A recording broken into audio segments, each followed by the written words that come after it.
Hello everyone and welcome back to another AFK journey video, and in this video I have some news which I think maybe some people are not gonna like. Personally, I didn't want this to happen, but Cryonaia is working in Endless Dreamrealm bosses using Harak to devour her after she has casted 1 to 2 of her ultimates.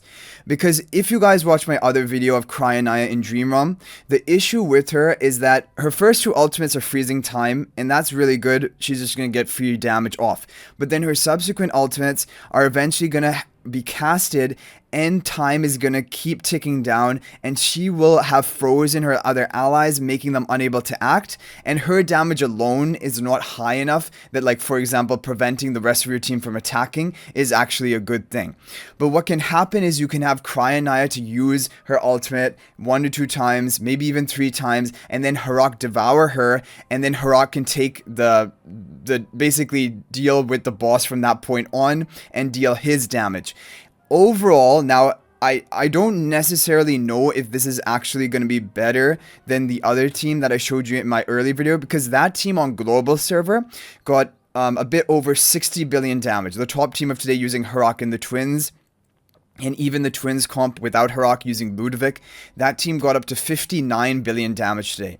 Now, on the Pioneer server, in terms of levels, both Cryonaia and Harak are at the maximum level. It's over 691 basically, and his other 3 heroes here are going to be 684, but they don't contribute as much damage, so I do consider this basically reaching the maximum level. And they do have even better charms than would be accessible on global server. For example, there are the legendary charms for both Cryonaia and Harak. So looking at the upgrades, it might even be that this is a little bit over upgraded compared to global server, or it's about the same. And this team did get 56 billion damage, whereas the top team of today got 60 billion damage on global server. So I do not know whether this team specifically is actually better. One thing though to keep in mind is the artifact is lower level. Plus 20 artifact compared to plus 24 on global server, and that does give a lot of additional attack. So really, I think they're kind of neck and neck, but what this is going to show to you is that there is going to be some potential of these Cryonaia cast a few ultimates followed by Harak devouring her. And in this team position, as you can see, because basically, if you guys didn't already know this, the ordering of these heroes in the battle score report is going to be the order that you position them into the formation. If the top hero means they are the frontmost in the position, meaning that Harak will be devouring the Cryonaia first. And that's what you want to happen, because Cryonaia will cast a couple ultimates and you want Harak to devour her. Okay, so without further ado, guys, we're going to get right into the replay, and we're going to take a look at this team and exactly what happened here. Okay, so Cryonaia is the frontmost. She's going to cast her ultimate. In Crystal Beetle, you have the really high energy recovery, which is going to mean that you need to be even more aggressive with your position of Cryonaia. You need to put her frontmost, and even then, she still gets off 3 ultimates. If we had the Twins here as well, you would just have way too much energy generation, but now she gets devoured. So for Crystal Beetle specifically, you will need to have Cryonaia as a frontmost hero in the team placement, ensuring that Harak will devour her first, because even without any energy boosting, just the fog of the Crystal Beetle is going to be enough to give her 3 ultimate casts, which is crazy. And now Cryonaia gets devoured, and Harak is going to finish it from this point, along with the Freesters dealing their damage. Sonya was here to buff up. I believe she was buffing Harak and Cryonaia. Oh no, she's buffing Freestro and Harak, which makes more sense, because Freestro is going to be here till the end with his damage. But this is really strange. I feel like maybe there's going to be a way of getting an even better team formation, because Rainier synergizes his damage with Cryonaia and the Harak. However, Freesto, he wants more attack buffing. He would like to have more haste buff, like Twins on the team, Mikola on the team.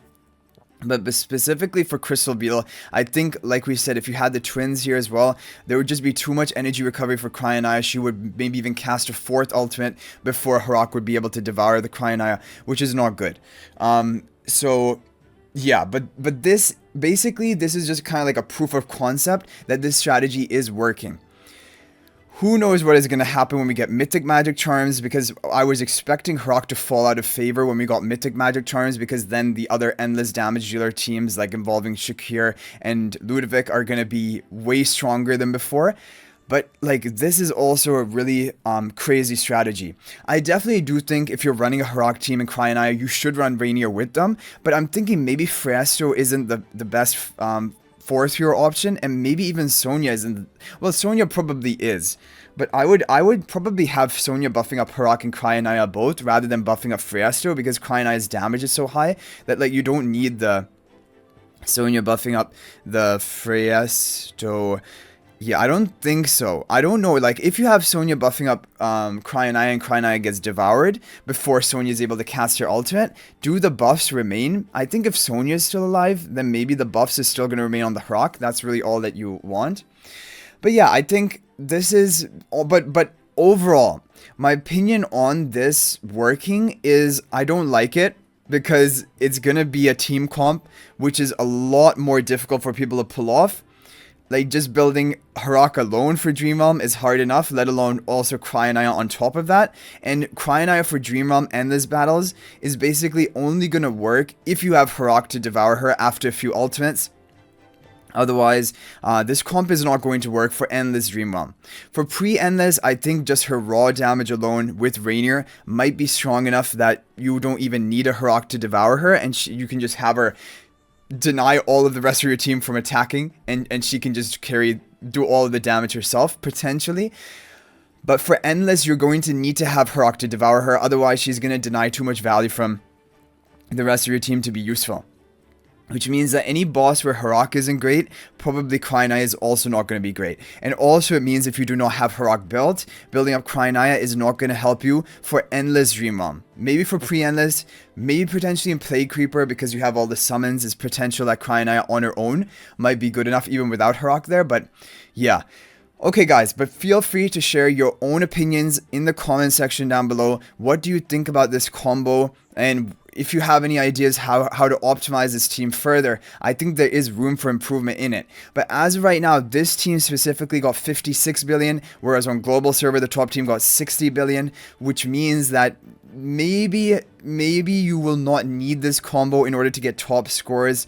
We're going to have to wait and see with more testing. But yeah. I don't know. Like, I didn't want this because I feel like having more than one meta Celestial Hypogean for Dream Realm per season is just way too much.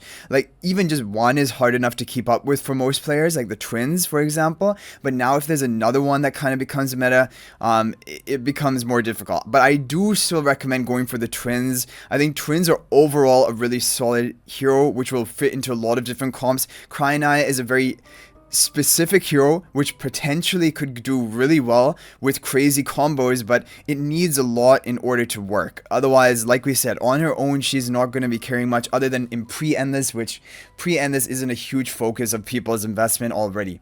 But anyway guys, I hope you enjoyed the video. Thank you for watching. Feel free to share your thoughts in the comment section. And if you guys are not already subscribed to our YouTube channel, feel free to subscribe. We're on the road to 20,000 subscribers. Let's try to hit it before the end of the new season. Thank you guys for watching. I'll hopefully see you in the next video. And until then, everyone, peace out for now.